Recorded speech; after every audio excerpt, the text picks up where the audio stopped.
Piang Smith pinalitan si Maris Racal bilang endorser ng Mang Inasal.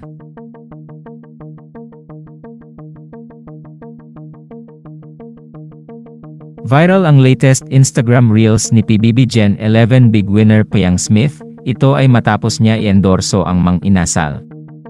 Matatandaan na si Maris Racal ang dating endorser nito, at dahil sa naging issue nila ni Anthony Jennings, ay tinerminate ng Mang Inasal ang kanilang kontrata sa aktres.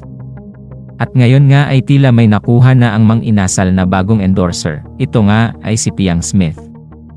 Narito at panoorin natin ang naturang Instagram Reels ni Piang kung saan ay inendorso niya ang Mang Inasal. Good morning guys! It's Piang.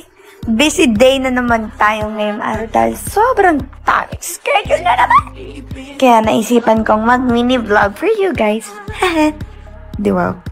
Ang dami kong ganap ngayon guys, pero before that, syempre samahan nyo muna ako mag-prepare.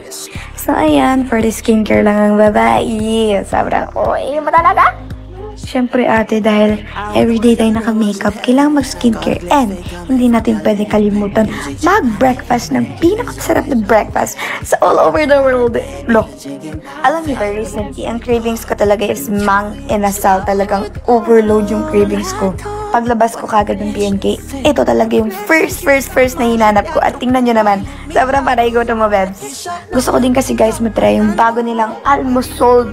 Kasi tingnan nyo naman, grabe, sobrang nakakatakam. Itsura pa lang yan, sobrang nakakatakam na. At syempre, charan! Ano bang inaantay mo? Syempre, kakain na tayo, everybody! Tsaka gutom na ako, tingnan mo naman, laban-laban oh. Syempre, meron tayong sisig, pork barbecue. At syempre, hindi pwede mawala ang chicken. So yan, kumakain lang ako dyan dahil gutom na ako. Lahat yan tinikman ko. Pero ang pinaka-favorite ko dyan, syempre yung barbecue. Kasi sobrang lambot at sobrang sarap! Grabe! Solved na solved! Favorite ko talaga ang Mang Inasal. Mapatayin in takeout or delivery. Syempre, hindi pwedeng mawala. Ipapatikim din natin sa ating family! You know, hindi pa din siya matigil. Family na nga. Damot niya talaga oh. Lo, may pagpigit ka ba? Nakakairita ka?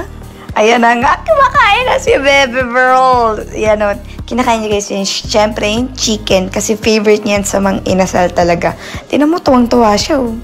And ayan guys, siyempre, dahil doon na tayo kumain, samahan niyo naman ako sa aking mga ganap sa life. Siyempre, unang-una, kailangan make-upan muna tayo dahil grabe na ang mga nangyayari. So ayan, sobrang ganda mo talaga. Sino mama mo?